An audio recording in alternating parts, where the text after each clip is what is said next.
नमस्कार, मैं हूं दीपाली राणा। आप देख रहे हैं फ्यूचर एक्सप्रेस और तमाम ट्रेड्स आपके लिए लेकर आएंगे। किस तरीके की पोजीशंस आप बना सकते हैं फ्यूचर्स में, ऑप्शंस में, और कुछ बेहतरीन ट्रेड्स हमारे एक्सपर्ट्स भी आपको रेकमेंड करेंगे। हमारे साथ आज हैं एक्सिस सिक्योरिटीज के राजेश पालविया। और सबसे पहले तो इस समय का मार्केट का एक्शन आपके सामने लेकर आते हैं और उसके बाद डेटा को समझने की कोशिश करेंगे कि एग्जैक्टली डेरिवेटिव फ्रंट पर क्या एक्शन हो रहा है, ट्रेडर्स किस तरीके की स्ट्रैटेजी बना रहे हैं। लेकिन मार्केट का मूड माहौल देखें तो थोड़ा सा सुस्त ही है। ऑल्दो जहां खुले वहां से बाजार ने थोड़े से बढ़ने की कोशिश की, संभलने की कोशिश की।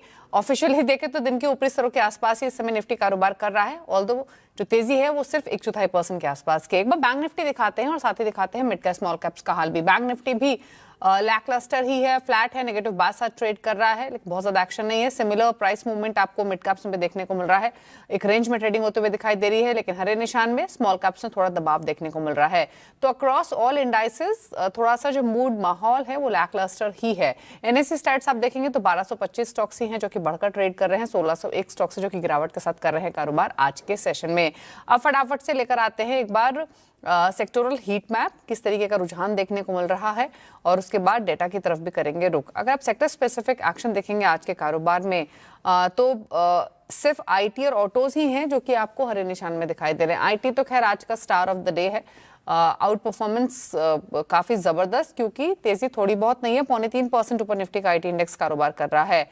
बाकी autos flat, pharma flat, flat कारोबार देखने को मिल रहा है। एफएमसीजी में, मेटल्स में फ्लैट ट्रेडिंग हो रही है। पीएसयू बैंक इंडेक्स फ्लैट है।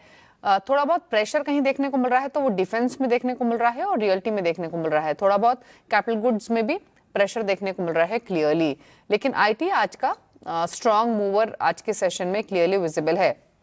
अब फटाफट से लेकर आते हैं आपके सामने डेटा। पहले निफ्टी के डेटा को समझने की कोशिश करते हैं कि स्लैक क्लस्टर मूड माहौल में पोजीशंस किस तरीके की बनती हुई दिखाई दे रही हैं। डेरिवेटिव फ्रंट पर कॉल पुट के आंकड़े आपके सामने लेकर आते हैं ताकि एक सेंस मिल सके कि एग्जैक्टली मानसिकता इस समय ट्रेडर्स की क्या है और क्या ट्रेड आप ले सकते हैं। तो पहले निफ्टी के आंकड़े देखते हैं। 26,000 की कॉल में 2.25 करोड़ का ओपन इंटरेस्ट है। 36 लाख का बदलाव ओपन इंटरेस्ट में हुआ है। 26,100 की कॉल में 75 लाख का ओपन इंटरेस्ट है। 32 लाख का बदलाव ओपन इंटरेस्ट में, और 26,200 की कॉल में 78 लाख का ओपन इंटरेस्ट है। 17 लाख का बदलाव देखने को मिला है। तो 26,000 एक इंपॉर्टेंट रेजिस्टेंस यहां पर देखने को मिल रहा है जिस तरह का बिल्डअप कॉल्स में हुआ है। अगर आप पुट के आंकड़े देखेंगे तो आप देखिए 25,900 और 25,800 के पुट में सबसे ज्यादा बिल्डअप देखने को मिला है। 25,900 स्पेशली लगभग 1.5 करोड़ का ओपन इंटरेस्ट है। 1 करोड़ का बदलाव ओपन इंटरेस्ट में। 25,800 की पुट में 1 करोड़ का ओपन इंटरेस्ट है। 56 लाख का बदलाव, और 25,700 की पुट में 70 लाख का ओपन इंटरेस्ट है। 28 लाख का बदलाव। तो ये 25,900 और 26,000 के इर्द गिर्द ही हमने निफ्टी इनफैक्ट घूमते हुए देखा और वही आंकड़े इंडिकेट भी कर रहे हैं। अब लेकर आते हैं निफ्टी बैंक के आंकड़े। वहां पर पोजीशंस किस तरीके की बन रही हैं कॉल पुट फ्रंट पर, वो देखते हैं और उसके बाद राजेश जी का व्यू भी लेंगे। तो 59,000 की कॉल में 17.5 लाख का ओपन इंटरेस्ट है। 3.5 लाख का बदलाव। 59,200 की कॉल में 3.5 लाख का ओपन इंटरेस्ट है। 1.5 लाख का बदलाव है। और 59,500 की कॉल में 7.5 लाख का ओपन इंटरेस्ट है। 19,000 का बदलाव। वहीं अगर आप पुट की तरफ के आंकड़े देखेंगे तो 58,800 की पुट में 7 लाख का टोटल ओपन इंटरेस्ट है। 3 लाख का बदलाव है। 58,600 की पुट में 3 लाख का ओपन इंटरेस्ट है। 56,000 का बदलाव। और 58,500 की पुट में 17.5 लाख का ओपन इंटरेस्ट है। जो बदलाव है वो 68,000 का देखने को मिला है। तो यहाँ पर नीचे की तरफ जो बिल्डअप है वो 58,500 तक की पुट में देखने को मिल रहा है, और ऊपर की तरफ 59,500 के कॉल में भी ठीक ठाक बिल्डअप है, लेकिन सबसे ज्यादा कंसंट्रेशन कहीं दिखाई दे रहा है तो 59,000 की कॉल में है। अब लेकर आते हैं एफएनओ हीट मैप और स्टॉक स्पेसिफिक किस तरीके का रुझान देखने को मिल रहा है आज के कारोबार में, वो और आपके सामने लेकर आते हैं। तो मूड माहौल आज का बियरिश ही दिखाई दे रहा है, क्योंकि 59 स्टॉक्स हैं जो कि तेजी की तरफ ट्रेड कर रहे हैं। 25 स्टॉक्स ऐसे हैं एफएनओ में जो कि शॉर्ट कवरिंग के सहारे ऊपर बढ़ रहे हैं। 99 स्टॉक्स हैं जहां पर शॉर्ट पोजीशंस बनती हुई दिखाई दी हैं, और 31 स्टॉक्स में तेजी की पोजीशंस अनवाइंड हुई हैं। शॉर्ट कवरिंग के सहारे जो स्टॉक्स मूव कर रहे हैं वो आपकी स्क्रीन्स पर है। Max Health Care, Persistent System, इन Sona, BLW precision, Infosys, Coforge 3 से 4% की स्ट्रेंथ यहां देखने को मिल रही है। लॉन्ग बिल्डअप जिन पोजीशंस में हुआ है डेफिनेटली आईटी लीड करते हुए आज, तो एचसीएल टेक में तेजी की पोजीशंस बनी है। एलटीआई माइंट्री में तेजी की पोजीशंस बनी है। दोनों इंडेक्स 4% ऊपर है। 361 वैम में 3% की तेजी, भारत फोर्ज 1% ऊपर है। टेक महिंद्रा में 1% की तेजी है। अब शॉर्ट साइड पर जो स्टॉक्स हैं उनको और आपकी स्क्रीन पर लेकर आते हैं। पहले दिखाते हैं वो शेयर्स जहां पर शॉर्ट बिल्डअप हो रहा है। टाटा मोटर्स पीवी 1.5% नीचे, आज भी कल भी 4.5% का नुकसान था। भारत डायनामिक्स 1% नीचे, चोला इन्वेस्ट 1% नीचे, 1% का नुकसान हुडको आयरेडा में देखने को मिल रहा है। तेजी की पोजीशंस जहां अनवाइंड हुई हैं और इसीलिए स्टॉक्स नीचे हैं, उसमें है अदानी ग्रीन्स 2% नीचे, बायोकॉन 2% नीचे, सम्मान कैपिटल 2% नीचे, एनबीसीसी 1.5% नीचे और सीमेंस में भी 1.5% की गिरावट देखने को मिल रही है। तो ये रहा फिलहाल पूरा एफएनओ का सेटअप, लेकिन ट्रेडिंग की मौके कहाँ है इसको समझने की कोशिश करते हैं। राजेश पाली हमारे साथ बने हुए हैं। राजेश जी नमस्कार, स्वागत है आपका। तो पहले तो निफ्टी बैंक निफ्टी दोनों पर आपकी राय क्या रहेगी? डेटा आपने भी स्टडी किया होगा, चार्ट्स भी समझे होंगे, क्या ट्रेड ले सकते हैं टिल मार्केट क्लोजिंग? लेना चाहिए भी या अवॉइड करें इंडेक्स? क्या व्यू रहेगा आपका? गुड आफ्टरनून दीपाली जी। तो देखिए निफ्टी में जो हमने आज इनिशियल डिप देखी थी लोअर साइड से, एक अच्छा बाइंग इंटरेस्ट वापस बनते हुए दिखा है। कल के सेशन में भी थोड़ा प्रेशर था मार्केट में बिकॉज ऑफ ग्लोबल मार्केट में एक सप्लाई था, तो उसका रब ऑफ इफेक्ट हमारे मार्केट में भी बनते हुए दिखा। बट निफ्टी में देखें सेटअप तो 20 डे मूविंग एवरेज को कंफर्टेबली होल्ड करते हुए देखने को मिल रहा है। 25,900 25,800 ये जोन है जहाँ पे पुट बेस कॉन्सेंट्रेशन बना हुआ है, जो कि एक अच्छा सपोर्ट का काम करते हुए देखने को मिल रहा है। तो हमें लगता है नियर टर्म सेटअप के हिसाब से जब तक हम 25,800 के लेवल को होल्ड आउट कर रहे हैं, छोटी मोटी गिरावट में बाय ऑन डिप्स की ही रणनीति रखेंगे। 25,800 25,750 ये लेवल इंपॉर्टेंट है निफ्टी के लिए। जब तक इसके ऊपर बने हुए ट्रेंड बुलिश साइड पे ही रहेगा मार्केट का। ब्रॉडर मार्केट में भी स्टॉक स्पेसिफिक सेक्टर स्पेसिफिक एक अच्छी बाइंग इंटरेस्ट यहाँ पे बना हुआ है। तो हमें लगता है कि निफ्टी में छोटी मोटी गिरावट में बाय करें। अब इंट्राडे पॉइंट ऑफ व्यू से बात करें तो 25,950 के आसपास निफ्टी स्पॉट आता है, तो वहां पे बाय करेंगे। डाउन साइड में स्टॉप लॉस रखेंगे हम करीब 25,890 का स्पॉट पे। एंड अपसाइड के टारगेट हम प्रोजेक्ट कर रहे हैं 26,100 26,150 की तरफ। तो हमें लगता है कि निफ्टी अब तैयारी करते हुए दिख रहा है 26,000 के ब्रेकआउट की, और वो ब्रेकआउट अगर एक बार होता है तो शॉर्ट कवरिंग एक्शन निफ्टी को 26,150 की तरफ लेके जा सकती है। वहीं हम देखें तो बैंक निफ्टी में थोड़ा आज प्रॉफिट टेकिंग देखने को मिला। हालांकि स्ट्रक्चर बैंक निफ्टी का अभी भी स्ट्रांग है, बुलिश है, और हमें लगता है कि बैंक निफ्टी में वापस एक माइल्ड प्रॉफिट बुकिंग के बाद वापस से एक रिज्यूम होते हुए दिखेगा अप ट्रेंड। एंड जैसे ही 59,000 के लेवल सरपास करेगी बैंक निफ्टी, तो यहाँ पे हमें लगता है एक अच्छा अपमूव टुवर्ड्स 59,300 400 की तरफ बढ़ते हुए दिखेगा। तो बैंक निफ्टी में भी बाय ऑन डिप्स की ही सलाह है। जब तक हम 58,600 58,500 के ऊपर बने हुए छोटी मोटी गिरावट में ऐड करेंगे, और अपसाइड के टारगेट हम प्रोजेक्ट कर रहे हैं 59,000 59,300 की तरफ। ओके, तो ये आपके लिए स्ट्रैटेजी रही। दोनों ही इंडेक्स पर ट्रेड कैसे आप इनिशिएट कर सकते हैं वो राजेश ने बताया, लेकिन अब बात करते हैं स्टॉक स्पेसिफिक। तो बताइए राजेश जी, कौन कौन से ट्रेड्स आपने आइडेंटिफाई किए हैं? तो क्लियरली आईटी एक अच्छा विनिंग सेक्टर रहा है आज, और जिस तरीके से आईटी स्टॉक्स में मोमेंटम बना है, तो एलटीआई माइंट्री यहाँ पे हमें पसंद आ रहा है। एक अच्छा ब्रेकआउट यहाँ पे वीकली चार्ट पे आते हुए दिखा है।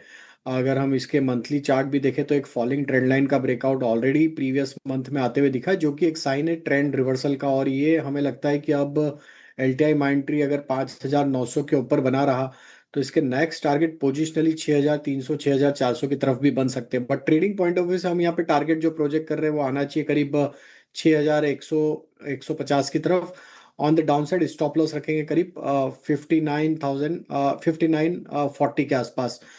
दूसरा स्टॉक जो पसंद आ रहा है वो है फार्मा स्पेस से, और उसमें हमें लगता है सन फार्मा में एक अच्छा ब्रेकआउट यहाँ पे आते हुए दिखा है। मल्टीपल सप्लाई जोन का ब्रेकआउट सन फार्मा में आज आते हुए दिखा है। तो फार्मा एक दूसरा पॉकेट है जहाँ पे हमें लगता है कि एक अच्छा मोमेंटम कंटिन्यू होते हुए दिखेगा। सन फार्मा के टारगेट हम प्रोजेक्ट कर रहे हैं करीब आना चाहिए 1,840 की तरफ। On the down side stop loss रखना होगा करीब 1,755 के आसपास। तीसरा स्टॉक जो बाय साइड में है वो है 361। अगर ये स्टॉक को देखें तो एक करेक्शन के बाद लोअर साइड पे स्टॉक में एक्यूमुलेशन एक्टिविटी देखने को मिला, और अब यहाँ पे ऑलमोस्ट 6 से 7 दिन का कंसोलिडेशन रेंज का ब्रेकआउट 361 ने बनाते हुए दिखा है। डेली चार्ट पे देखें तो स्टॉक ने एक फॉलिंग ट्रेंड लाइन का ब्रेकआउट भी यहाँ पे दिया है। नियर टर्म चार्ट पे स्टॉक अपने मूविंग एवरेजेस के ऊपर सस्टेन होते हुए दिख रहा है। तो हमें लगता है 1150 के अपसाइड के टारगेट के लिए 361 पे वेल्थ में बाय किया जा सकता है। And on the down side stop loss रखना होगा करीब 1,075 के आसपास। ओके, तो चलिए कुछ ट्रेड्स आपको रेकमेंड किए हैं राजेश जी ने, क्विकली आप नोट कर लीजिए अगर आपने कोई भी ट्रेड मिस किया है तो। हालांकि जो भी स्टॉक्स पिक किए गए हैं सभी डेज हाई पर ट्रेड कर रहे हैं। एलटीआई माइंट्री यहाँ पर तेजी की पोजीशंस डेरिवेटिव फ्रंट पर भी बनते हुए दिखाई दी हैं। फ्यूचर्स में भी खरीदारी की सलाह है। ऑलरेडी एलटीआई माइंट्री का जो फ्यूचर है 4% ऊपर ट्रेड कर रहा है। 6150 के लाइकली टारगेट के लिए खरीद के चले। 5940 का स्टॉप लॉस आपको रेकमेंड किया गया है। इसके अलावा आप पोजीशंस बना सकते हैं सन फार्मा में, यहाँ भी फ्यूचर्स 1.5% ऊपर ट्रेड कर रहा है और 1840 के लाइकली टारगेट के लिए पोजीशन बनाने की सलाह है। 1755 का आपको एक स्टॉप लॉस मेंटेन करना होगा। और 361 की बात की गई है, ये स्टॉक फ्यूचर्स में 3% ऊपर है 1108 के लेवल्स पर। 1150 के लाइकली टारगेट के लिए खरीद के चलें। 1075 का आपको एक स्टॉप लॉस मेंटेन करना होगा। तो ये आपको कुछ स्टॉक्स रेकमेंड किए गए हैं जहां पर आप पोजीशंस बना सकते हैं। लेकिन आईटी का आपने जिक्र किया राजेश, एक बार इन्फोसिस को देखिए दिग्गजों में और बताइए क्या व्यू है आपका इस स्टॉक पर। आईटी इंडेक्स मतलब एक तरफा तेजी दिखा रहा है आज के सेशन में। इन्फोसिस भी स्ट्रेंथ को होल्ड कर रहा है, 1537 पर है। तेजी की पोजीशंस यहाँ भी बनते हुए दिखाई दी हैं। एग्जिस्टिंग ट्रेडर्स क्या करें नए ट्रेड के हिसाब से, इन्फोसिस पर आपका व्यू क्या है? तो देखिए इन्फोसिस में बायबैक के चलते भी आज यहाँ पे पुल बैक बना है इन्फोसिस में, लेकिन अपने एक मल्टीपल सप्लाई जोन के आसपास ही ट्रेड कर रहा है। इसमें मेजर जो सप्लाई जोन बना हुआ है, अगर हम पिछले 2-3 महीनों का इसका ट्रेंड बिहेवियर देखें तो 1545 से 1550 की रेंज में इसमें एक सप्लाई जोन बना हुआ है जिसको अभी भी ये सरपास करने में कामयाब नहीं हुआ है। तो इन्फोसिस में हमें लगता है 1550 का लेवल काफी इंपॉर्टेंट है। अगर वो क्रॉस हो जाता है तो फिर यहाँ पे ब्रेकआउट के चांस बनेंगे। बट हमें लगता है looking at the buyback window, I think थोड़ा यहाँ पे साइडवेज बिहेवियर ही रहेगा। 1500 से लेके 1550 की रेंज में ही ट्रेड करता हुआ देखने को मिल सकता है। और 1550 के ब्रेकआउट के बाद इसमें एक अच्छी तेजी जो कि फिर 1600 की तरफ स्टॉक को लेके जा सकती है। बाकी आईटी स्टॉक्स में हमें लगता है कि मिड कैप आईटी स्टॉक्स काफी अट्रैक्टिव लग रहे हैं, जिसमें कि कोफोर्ज, परसिस्टेंट, एलटीआई माइंट्री ऑलरेडी हमने रिकमेंड किया है। तो यहाँ पे एक अच्छा क्लियर अप ट्रेंड बनते हुए दिखा है। लार्ज कैप में अभी भी एक रेंज बाउंड एक्टिविटी है। तो जितने भी लार्ज कैप स्टॉक्स की अगर हम बात करें, इन्फोसिस, विप्रो या टीसीएस, ये अभी भी रेंज में ही ट्रेड करते हुए देखने को मिल रहे हैं।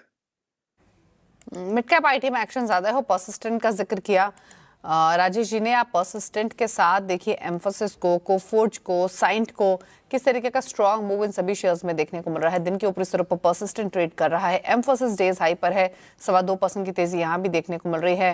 साथ ही अगर साइंट को देखेंगे तो वहाँ भी मोमेंटम स्ट्रॉन्ग है आज के कारोबार में। तो आईटी पर तो सारा फोकस आज के सेशन में बना हुआ है ही। साइंट इस समय 2.25% ऊपर कारोबार करते हुए दिखाई दे रहा है। चलिए रुकना है इसी के साथ एक ब्रेक के लिए। ब्रेक में जाते हुए आपको बता दें, बाजार में मुनाफे की राह दिखाने के लिए सीएनबी से आवाज एक बार फिर से ला रहा है मार्केट गुरुकुल। 2 दिन के इस एक्सक्लूसिव वेबिनार में हम पोर्टफोलियो कंस्ट्रक्शन, टेक्निकल और फंडामेंटल एनालिसिस, आईपीओ मार्केट और रिस्क मैनेजमेंट जैसे फैक्टर्स पर फोकस करेंगे। मार्केट गुरुकुल में मार्केट एक्सपर्ट आपको बताएंगे कि एक अच्छा पोर्टफोलियो कैसे बनाया जाए और समय समय पर उसमें रीबैलेंसिंग कैसे होनी चाहिए। मार्केट गुरुकुल में हिस्सा लेने के लिए स्क्रीन पर दिए क्यूआर कोड को स्कैन करें और बाजार में कामयाब होने की दिशा में एक अहम कदम बढ़ाएं।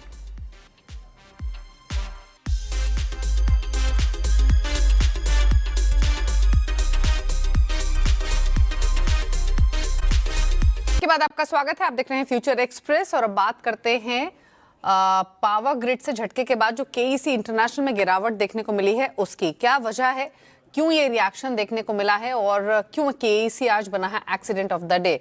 इस पर बातचीत करते हैं। कंचन हमारे साथ मौजूद है। कंचन बताइए। जी डेफिनेटली आप चार्ट्स पे देख ही रहे होंगे कि 6% की गिरावट आज हमें केईसी इंटरनेशनल में देखने को मिली है। बेसिकली केईसी इंटरनेशनल को पावर ग्रिड ने बार कर दिया है जो आने वाले टेंडर्स हैं उसके लिए, और अगले 9 महीने के लिए उसको बार किया गया है। और जो लागू हुई हुई डेट है वो है 18 नवंबर 2025, यानी कि कल से।